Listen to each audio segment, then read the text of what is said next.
now I'm going to introduce Dr. David Smith. His presentation is a little graphic. If you don't feel well, make sure you tell someone. Passing out does happen. So, there you go.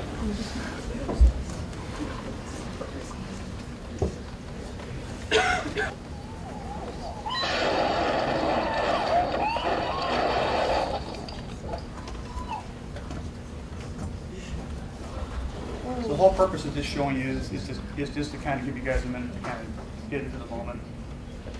These are all videos that are shot from dash cams that people have.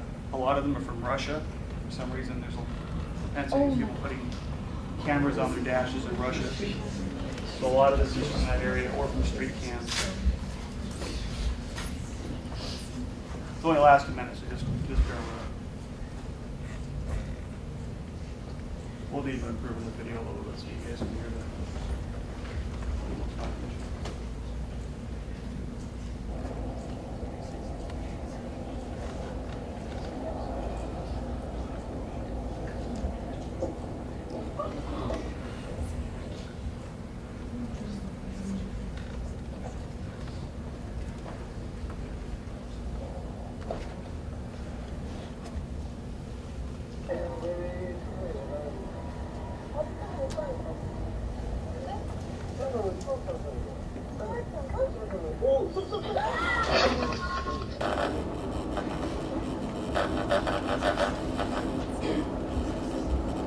Anybody going skiing this weekend?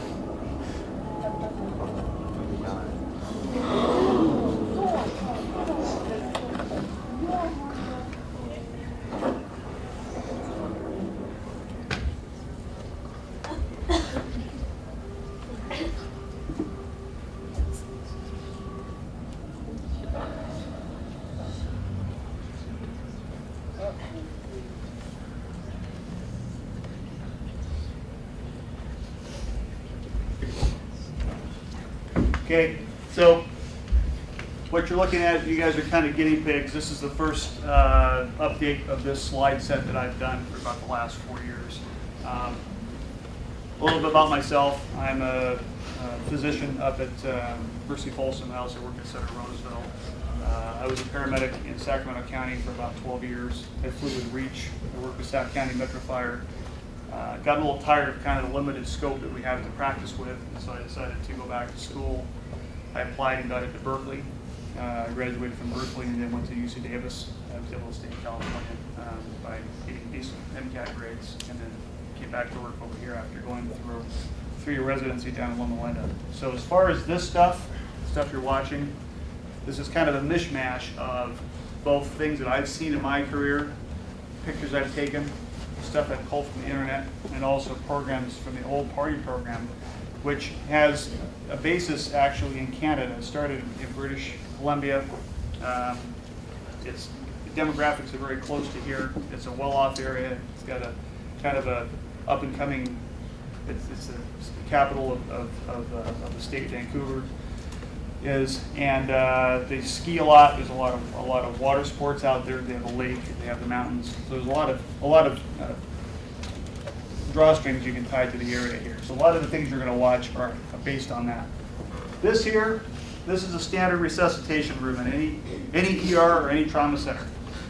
Everything is set up really for one purpose. There's different carts. There are all these tubes in the wall. Basically, they're designed to do two things. One is to put fluids into places where they belong, like blood and plasma and IV solutions, and things to remove fluids from places that they shouldn't be, like around your heart, compressing your heart and your lung. That's the purpose of it. And you look, there's demarcation lines here. This is where certain people cannot go past. Only certain people are allowed in here, like a trauma surgeon, the emergency physician, a couple of nurses, a couple of techs. That's it. Take care of this one person. But the distinction that I want you to draw between this room is where if things don't go right here, the next place is a morgue. And a morgue, if you have not been in one, looks exactly like this. There's a slab, and they have tubes and machines on the wall that's job is to pull the fluids that we put into you out and to put fluids like embalming fluid into you. So in your mind, when you see this, it's not much of a step or a leap to go from that to the morgue. So this is a place that we're trying to get you not to be, because if you're here, things are bad. Something's not good, something's happening. The purpose also of this program is really to target you guys, because you guys are not driving yet. Most of you are, maybe a few juniors in here. But the purpose is, before you drive, before you start hanging out with your friends and having the autonomy that being an older person it has, we want you to start using your head about making wise decisions, not becoming impaired. And another thing, another big focus that's being put through to the state right now, especially through this program, is distracted driving, because they've seen a rise in the number of people that are killed from texting or getting down to for a hamburger, and it's not just a cell phone. They're not just hitting the cell phone or the texting thing. Those are two things that they're trying to target you guys, because you guys are more mobile and more electronic oriented. But it's also things like reaching for a Coke or changing the station on the radio or grabbing a backpack out of the back seat. Anything like that under the conditions of driving, you're distracted and you're more likely to get yourself killed, run into a tree, run into a car. So anyway, just take that away from what we're saying here, okay? So the party program, P, is prevent. Just kind of run down the alcohol. That's old school. That's what the 80s was all about, was hitting alcohol. That's a very narrow perspective on things. Let's be realistic here. Most I went to high school. Everybody in my high school when I was 16, 17, 18, alcohol was rampant. It was everywhere. It's not that. That's not the factor here. It's really knowing limits, knowing how far you should go before you become inhibited to the point where you can't make wise decisions, and the outcomes of that. So who's taking a bigger risk? Risk is the other part of this, right? Snowboarding with no helmet, okay, or driving distracted. Okay? And then trauma. This is from British Columbia. Does this not look like any of the roads that you would see out here in Folsom?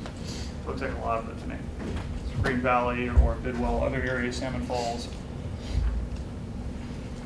One other factor is that you guys, 1 in 5 of you, the first 2 years of driving are going to total your car. Completely total it. That doesn't mean that you're not going to get injured in that and walk away from it. It just means you're going to total your car. What happens to you, that's a different statistic. I don't have that statistic. They don't publish that. I think it's probably because if parents knew about it, they probably wouldn't let their kids drive at all. Okay. You saw how fast those cars hit head on, right? Did you see that black car verge over into the other lane and get hit by the semi-truck? That whole family was killed, by the way. Everybody in that car was absolutely killed. It happens like that. There's nothing you can do to prevent these things. You don't have time to respond. People love to run or ride their bicycles on the opposite side of the road. I don't know why. It's like something like I'm going to be able to, I'm jogging or riding my bike, I'm going to be able to jump out of the way if the car comes and hits me. And you just don't have those reflexes. That's just not the real world. And here's an example of it. So this is a kid walking to school. He's 15 years old. Okay, he doesn't have time to respond to this. I want you, he actually hears it coming. Watch it. He's walking, he hears it, starts to run, it's done. Car rolls right over top of him. Okay, he survived this, but was severely injured in this accident. And it wasn't even his fault. It was these idiots right here. Somebody burned it through a red light thinking they could make it. Maybe they were distracted, maybe they thought they could get through the red light. But the result was, people in the car were all injured, and he's laying there unconscious on the ground.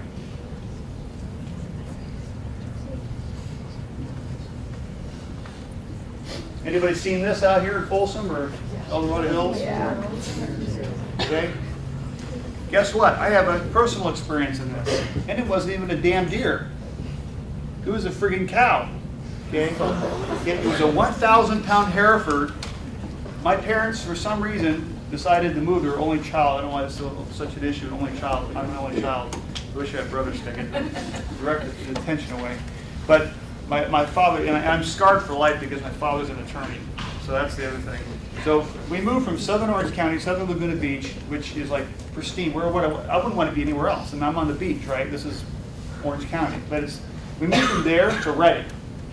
I mean, you talk about somebody slapping me in the back of the head.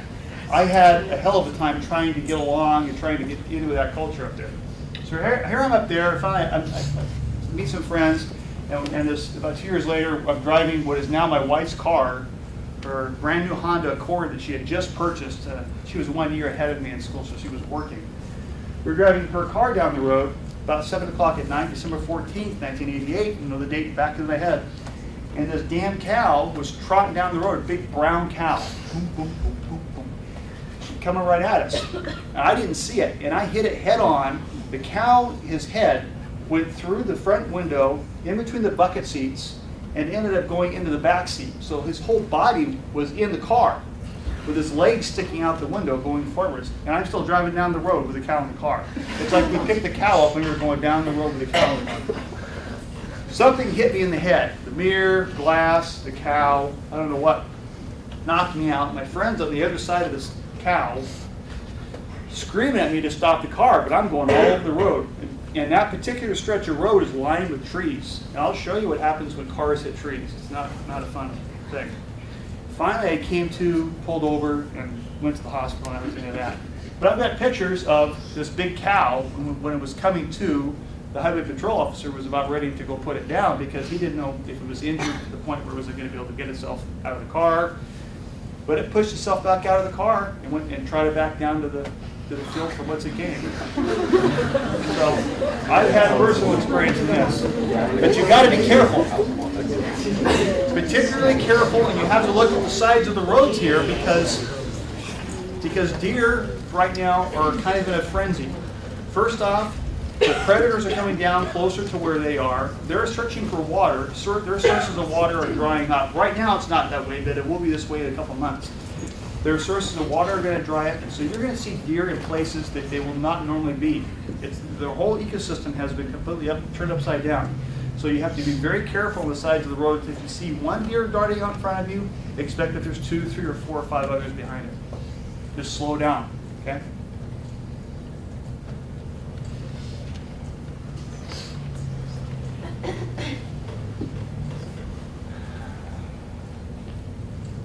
Okay, this is dash cam on a police cruiser. This is not even a high-speed pursuit. This is just going down the road. This guy decides to, for some reason, we don't know why, he's in a Trans Am, hits this abutment, it goes up, the car turns sideways, and the car just disintegrates into nothing. Okay? What does this have to do with anything? What it has to do with is 2 things. Speed kills. The faster you go, and the faster you hit something, that energy is going to be transferred into you. It goes this way. The car hits something, you hit the car, the steering wheel, the airbag, the door, the engine compartment that's coming up underneath the dash into you, and then everything inside you, your internal organs, are hitting that. And we'll get into how things work or how it rolls if you end up in a car roll. Okay, those are a particular class unto themselves. So this guy here, it also brings another note. He survived this. Okay, but when I say he survived that, what's your next question? What do I mean by survive? Okay, this guy's on a ventilator. He's breathing through his neck, through a trach. He's fed through a tube in his stomach, and the rest of his existence is to lie in a bed, doesn't recognize anybody, and he's waiting for an infection like pneumonia or a urinary infection to take his life. That's the rest of his existence. So if you think you're going to go to college, you think you're going to raise a family, out of this room, there's a number of you that aren't going to make it. That's where you might be. That's where the injured are. So when you hear about injured, there's a lot more that goes into being injured or a survivor than it is to be killed. You hear about the killed all the time. IED goes off on someplace in Iraq, 3 are killed, 10 are injured. You don't think about the 10. You don't think about the 10 that had amputations, that had shrapnel in their head, and now they're brain damaged. You don't hear about these people. So when you listen to the survivors today that have gone through traumatic brain injuries, please listen to them because they carry this with them for the rest of their lives. This is just like this guy.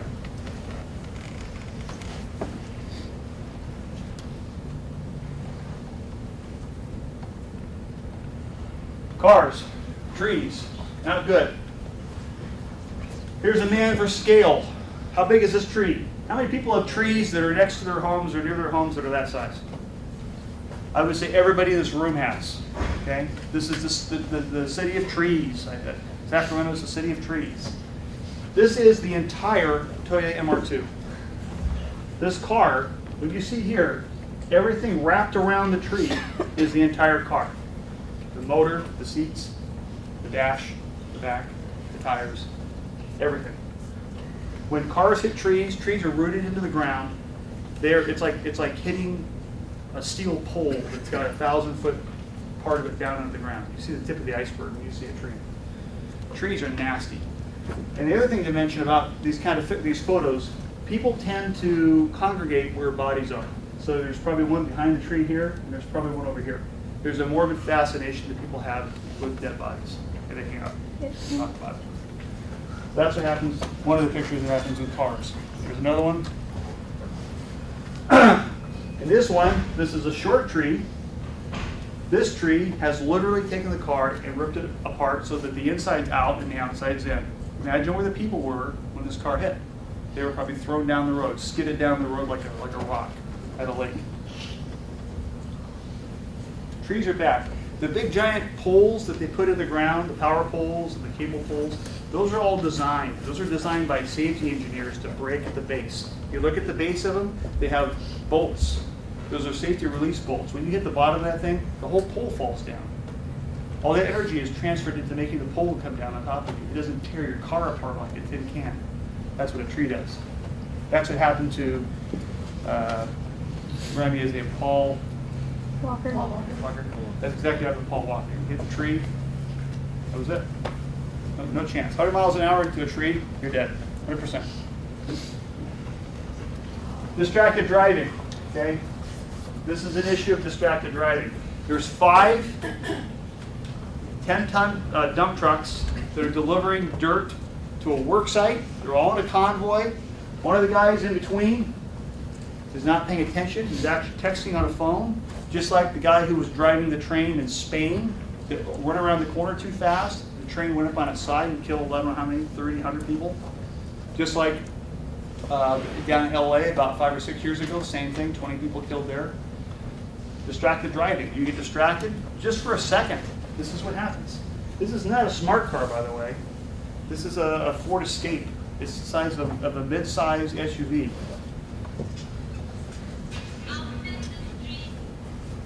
You can see what it looks like. It looks like something at a demolition yard or a junkyard.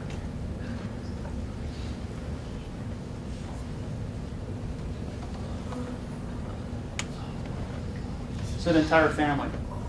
Almost all of them are decapitated.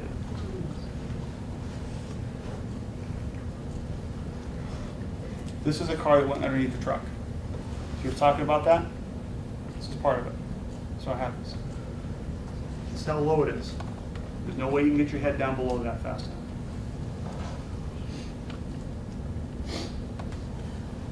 This is a drunk driver. People, how many people bicycle out here in groups? Okay, your dad, your brother, people. This kind of thing happens a lot more than you think. Out of this one, I think 2 died.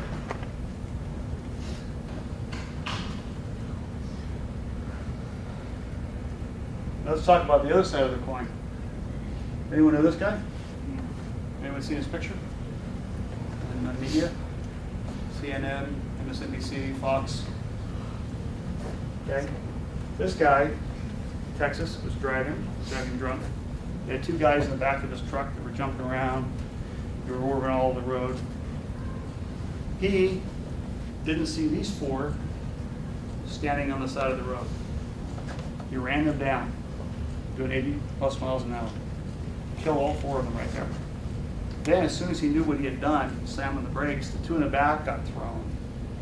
One of them is vegetative. The other one can barely speak.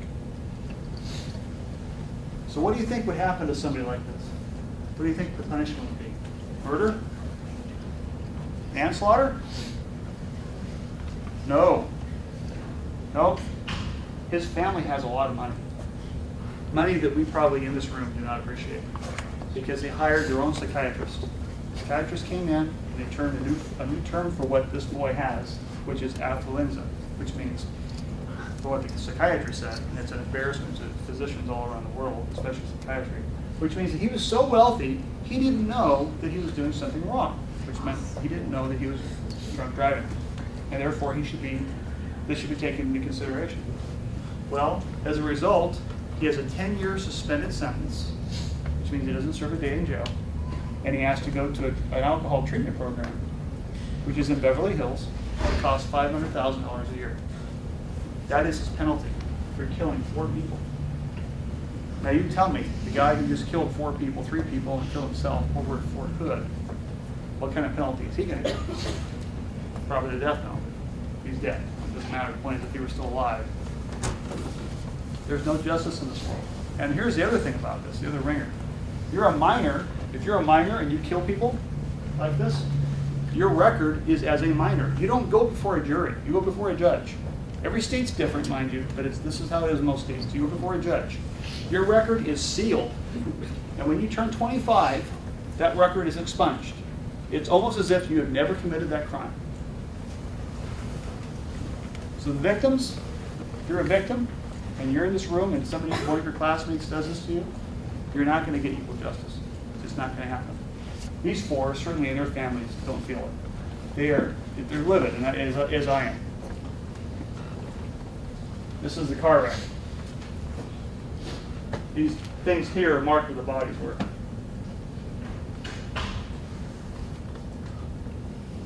Ethan Couch. 0.24 legal limit. 10 years probation, 12 months at a $500,000 Newport Beach Treatment Center. Okay, anyone know who this is? She actually is a girl down south where I'm from, near Irvine. She apparently liked to take her dad's Porsche. She had this thing about Paul Walker and speed and liked to drive by fast cars. And they had a very fast car. He had a very expensive Porsche. It would do 170, 180 miles an hour. And she'd love to get out into it and drive it around.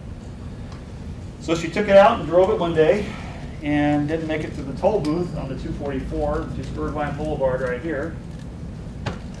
And she hit the concrete abutment after rolling into it one time.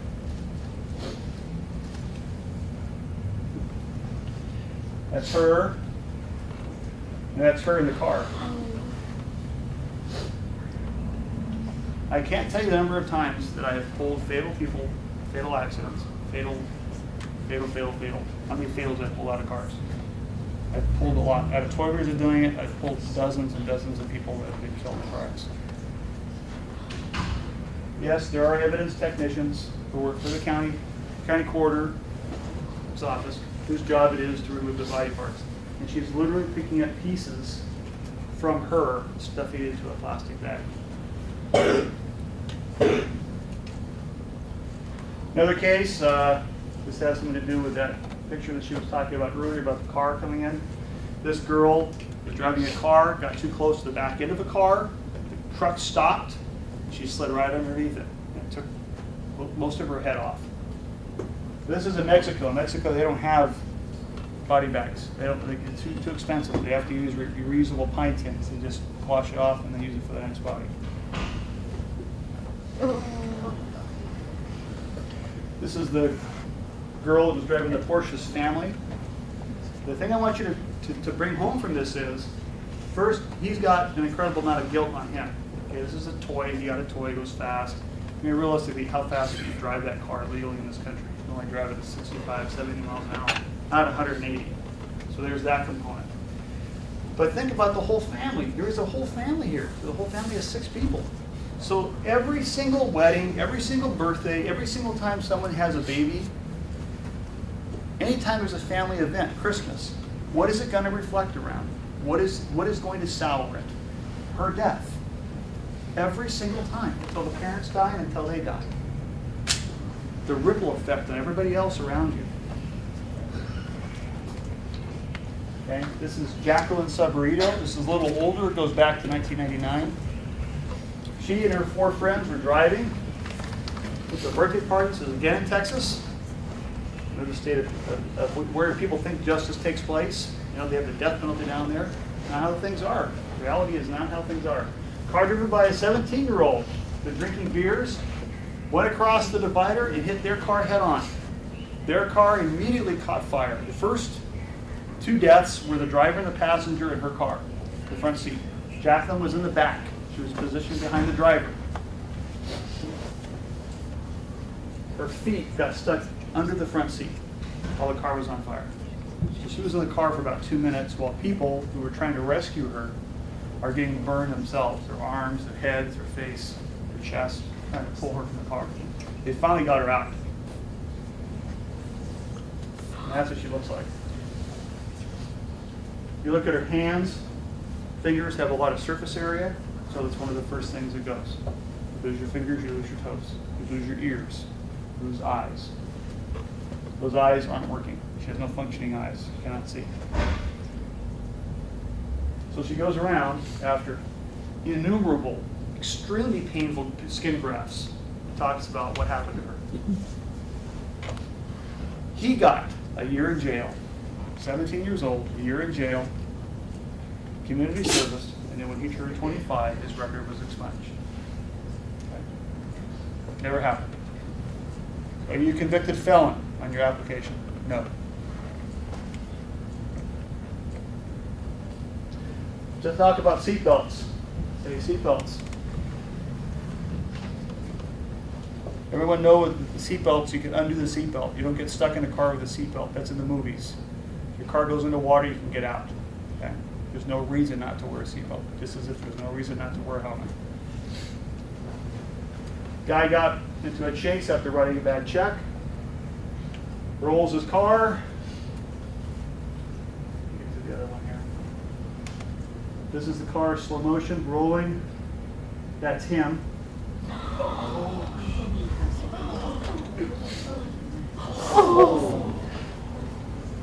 Okay. If you roll a car, and if you drive an SUV, you're much more likely to roll because you have a higher center of gravity. You're about 15 times more likely to be ejected from the car and have the car come bounding down the freeway, all 5,000, 6,000 pounds of it, as it lands on you repeatedly, as well as being hit by everything else around you. Okay? So your chances of surviving a wreck like that are nil. I can tell you, probably one time have I ever had a rollover. And rollovers are very common in the emergency medical services world when you're out in the fire department. Probably one person died in a rollover. The person was still in the car. And most everybody else gets out and walks around. Wear the seatbelt, you get hit, you roll the car, you're going to stay in that car. The centrifugal force will keep you in that car. It'll keep you in the seatbelt. If you don't have a seatbelt on, you're going out the doors, out the window, whichever way it can send you, through a bunch of glass, so you get filleted before you get thrown out on the street and then crushed by your car. That's a great way to die.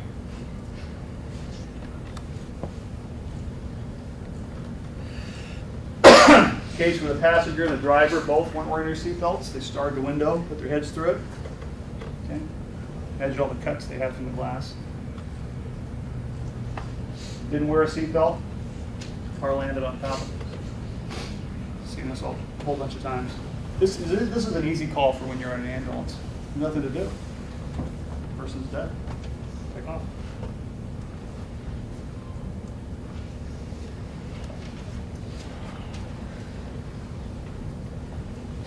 Head injuries. Wearing a helmet. Okay, getting into spring, summertime now. The water's low. That water glimmers with the sun coming on it. You can't see through it. Where's the rock underneath the surface of the water? Is it right here? Or is it 15 feet below that?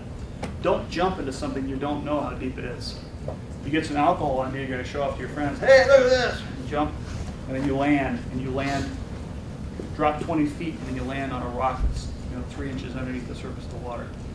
That's not good. You won't be walking away from that one.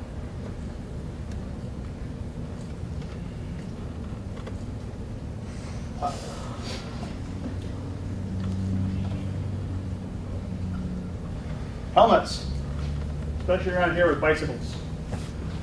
I can't wait for my daughter. My daughter is 11, we're going on 12. She'll be coming through this in probably 3 or 4 years. I can't wait to see the reaction she'll have when she sees all this. She'll probably just be embarrassed. Italian Fabio Carcitelli, sponsored millionaire, okay, has the has the entire nation of Italy behind him. He was a very famous bicyclist. I'm not a bicyclist, but I know he had a lot of fame back. One thing that he did not do, like a lot of European riders at the time, you don't wear a helmet. It's not cool. It's not cool. You have the wind go through your hair down the hill. It's funny, but that's what they say. That's the That's the stupidity in their statement. It's just the dumbest thing ever. Because look what happened with that kind of thought process. It killed him. It was stupid. He hit wheels with another bike. Look at the bikes, they're all mangled up here. And this is some sports photographer taking pictures of what is the end of his life. Click, click, click. It's him dead on the ground.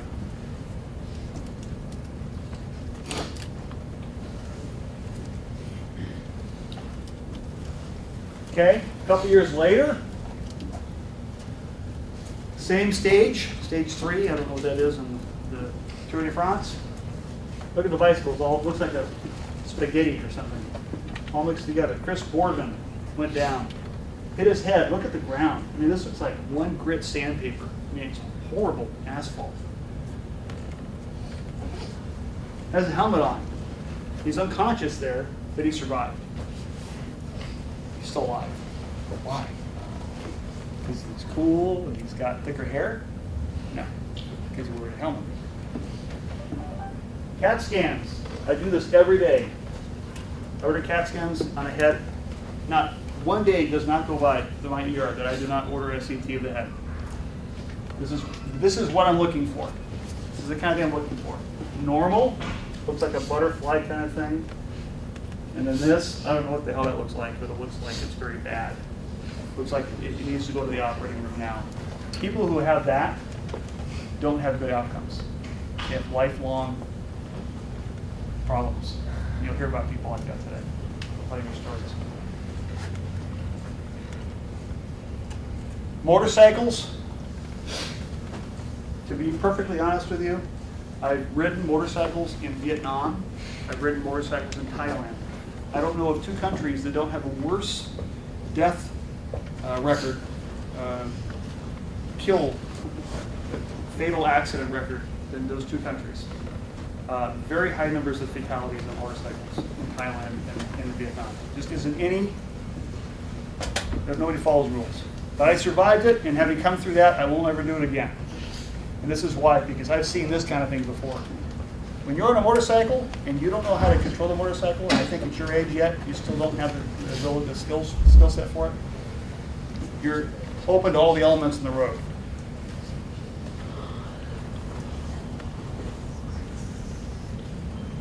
Okay? Whatever's out there on the road, that will become you. His motorcycle's still intact, but something cut him up. Motorcycle's a bad idea. Okay, let's talk about parties, talk about house parties, talk about who's showing up, who's going to crash the house party, people you don't know, people inviting people you don't know. Where is the nucleus of a party in the house? Kitchen. Why? Because it's where the ice is, it's where the drinks are, it's where the food is. Guess what else is all in the kitchen? Knives. So you piss somebody off there, you've got a ready access to a weapon, and you're going to show that person. And that's exactly what happened to this guy here. He ticked the guy off, looked at him the wrong way, said something wrong to him, got a knife on the counter, went over and stuck him right in the neck. Okay. You don't have good control of what's going on around you. You don't know what your inhibitions are lessened. You have a little booze in your system, or maybe you smoked a joint. You won't know what's going on. You're going to be the last ones out of the house. You're going to be one of the ones that gets injured or stabbed or killed. They find inside the house. Sometimes people go crazy. You don't know what's ticking up here in somebody's head, what they can do. So when you're at a place, at a mall or at a movie theater, and somebody is screaming, or you hear or see some strange things, just leave. Just get out of there, because that's your instincts telling you to get out of a potentially dangerous situation. Something doesn't feel right.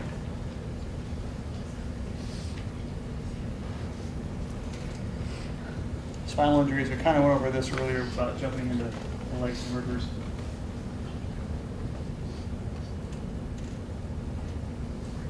mean, honestly, how can you see what's down here? I don't know what's down there. Looks like there's a lot of rocks and logs and stuff. I wouldn't be jumping into that head first. Real quick about meth.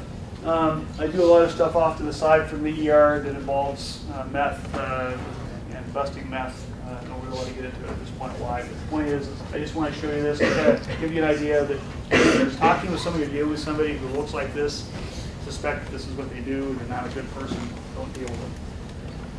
These are mug shots before and afters. So this is what you looked up here, and then a year later, see all these sores they have on their face? It's because they pick. They think there's something on their face, and they pick on their body, and they get little scabs and infections. So you can pick them out pretty easily. Same thing. See, 11 months later, their eyes look swollen, infected. It's got like some sort of infection going on over their face. And this guy here really is having a hard time. 3 months later.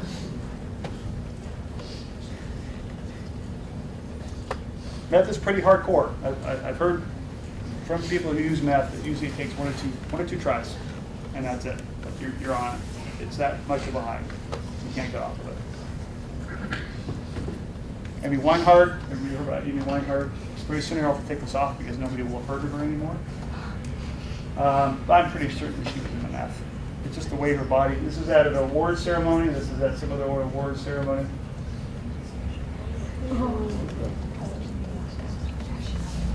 Okay, meth mouth. It's with meth. Kind of gross you out a little bit. Sure.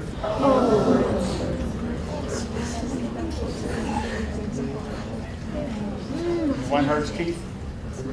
Okay, a little summation of what all I do, what I've seen in my life, bring to you guys to kind of give you an idea of what to avoid. Biggest impact, though, of course, is your family.